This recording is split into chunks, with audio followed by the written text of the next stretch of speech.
So let me tell you about someone I spoke with last month. They had saved over $3.5 million, paid off house, kids are independent, zero debt.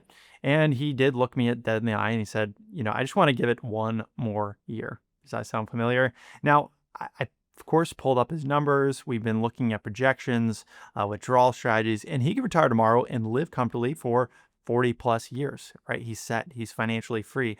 So this led me to ask him, maybe what is holding you back? And here's what I've noticed after working with people that want to retire before 60 and have saved really well. For this type of person, by 60, continue to work usually isn't about needing to, it's about not knowing how to stop. And he was telling me, yeah, I guess I've had the same rhythm for the past 30 years. Wake up, my calendar's full, used to the job, I have a routine. Work has been his identity for longer than he can remember. And he's been putting things off for years that he's been really wanting to do, but he's just concerned about being able to turn it off. Now, for some people, that's not a financial decision, although they believe it is. Sometimes that's an identity crisis disguised as being financially logical. And that's exactly where this one more year trap begins. And the pattern I see over and over and over again, for example, year one, you get closer to age 60, you say, you know what, maybe I'll wait until the next market cycle. Things look a little bit crazy. Year two, yeah, but wait, let me wait for my bonus to vest. I have RSUs coming. I really can't miss those. And then year three, the team needs me for this next transition to be really heavy if I leave.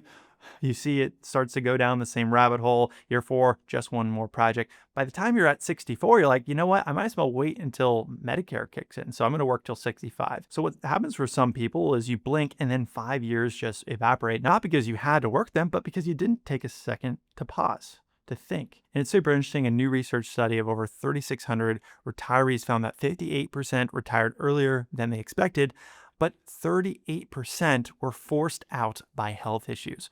Now, they thought they had control, but they really didn't. And the brutal irony is that the same traits that made you successful in your career, maybe your drive, your savings habits, your attention to detail, are now the same chains that might be keeping you stuck in an area where you don't really want to spend your time anymore. So if you are approaching your 60s right now, you're in the sweet spot. And we're going to talk about how sometimes pushing beyond doesn't always give you the outcome that you're thinking. Now, the one more year isn't necessarily logic, I find. Sometimes it's fear wearing a spreadsheet costume, but it's completely fair. Some of you are probably saying, but what's the actual financial upside of working until 65? I work 5 more years. And that's completely a fair question.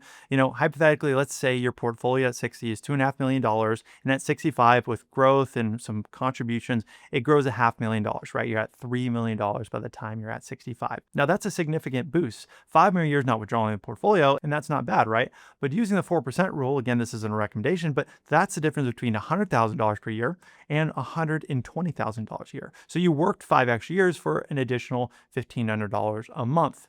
Now, here's the cost side, and this is where it might get a little bit uncomfortable, but between age 60 and 65 are some of your prime go-go years for your health. In fact, after those years, the risk of chronic conditions like hypertension and diabetes spikes dramatically. CDC data shows that nearly 70% of people aged 65 to 74 have high blood pressure, and 1 in 3 Americans experience significant physical limitations by 65. And there's multiple other studies that show muscle strength declines by 1 to 2% annually after age 60, thus accelerating to 3.4% annually after 75. And in your 95s, the physical ability is only 43% of what it was at 65. So generally, there's this green zone, this yellow zone, and red zone for your ability to actually enjoy the dollars you potentially saved. So if you're financially ready, each year you delay raises the odds that your life won't match what's on your spreadsheet, right? Travel, hiking, memories with your grandkids, none of these will necessarily wait for your asset allocation to be perfect. So yes, working 5 more years in a job that maybe you're not feeling fulfilled anymore may add to your net worth, but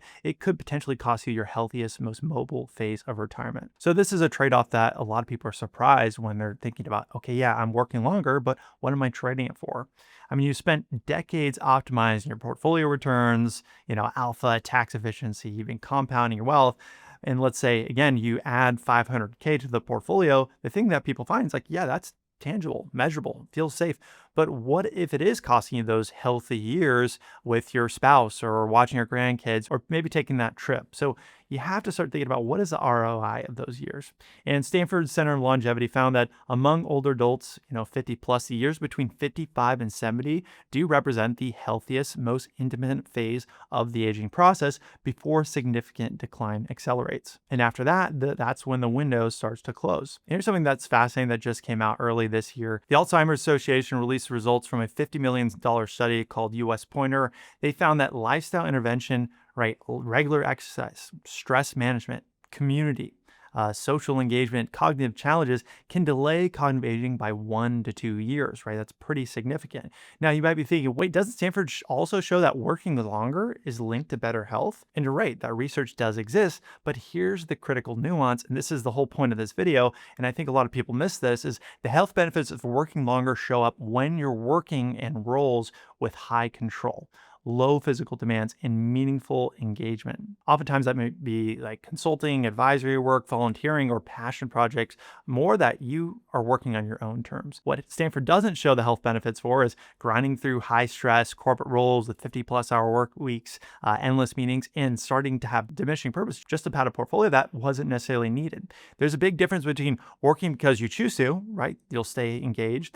There's health benefits behind that, or working because you're afraid to stop. That's when it leads to health decline. If you're staying in the fulfilling role that energizes you, great, keep going. This video isn't for you. But if you're white knuckling it through stress and burnout because you think you need just a bit more, that's not the kind of work that extends your health span. For some of you, retiring early might mean now you can exercise consistently, you can reduce stress, you can actually spend more time in your community. Those interventions do require time and energy, the very things that a high stress job might deplete. So the real question isn't, should I work longer? It's, am I working in a way that enhances my health, or am I grinding in a way that's slowly destroying it? Now, every year, no matter what way you cut it, it's going to add dollars to the spreadsheet, but is that subtracting time from your most valuable asset, which is the freedom when you still have the health to use the dollars you save?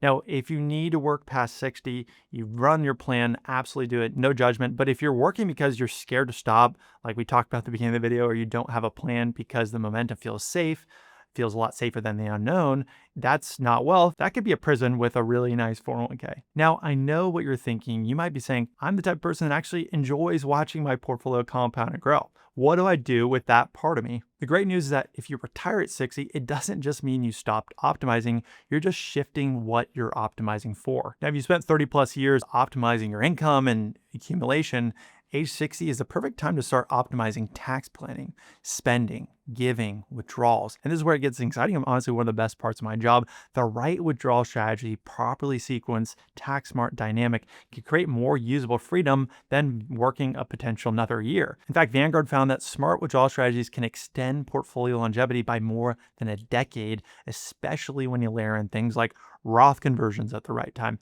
tax location strategies, sequence risk management. Now, these aren't boring post-retirement tasks. Well, maybe not for me, but these are leverage points that can multiply your lifestyle options. So you don't stop being strategic, you don't lose your edge, you just redirect it towards freedom, flexibility, and fulfillment, maybe leaving a legacy instead of endless accumulation. So my argument is that retirement is the end of optimization. It's just changing what you're optimizing for. So if you made it this far, you have run your plan, you feel like you're financially ready, I want you to sit just with this one question. It is, are you staying for safety or because you've never practice stopping? Is your schedule a choice right now, or just the default setting you've been running on for the past 30 years?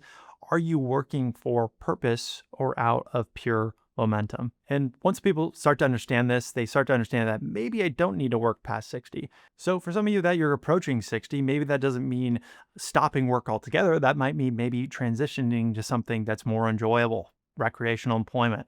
And the question isn't now, can I afford to retire? The question is, can I afford not to? Can I afford not to make that next change in my life that will be more fulfilling? But now that you've seen how working past 60 often isn't always a money decision, it's a momentum habit, and sometimes fear disguised as a strategy, here's what most people don't realize. You might actually be more ready than you think, and one simple mindset shift could show you that you already have enough. So I made a video breaking down the 3 green flags that I see as a financial advisor that show me you might be ready to retire early. And then we go through the costly mistakes people make when they don't recognize them in time. So click the video right here to watch, and I'll catch you guys over there. Once again, this is Matt Calcagno, certified financial planner and advisor here at 1 Degree Advisors. If you'd like to talk to me or someone on my team about your plan to retire early, click the link in the description below, and we would love to talk with you.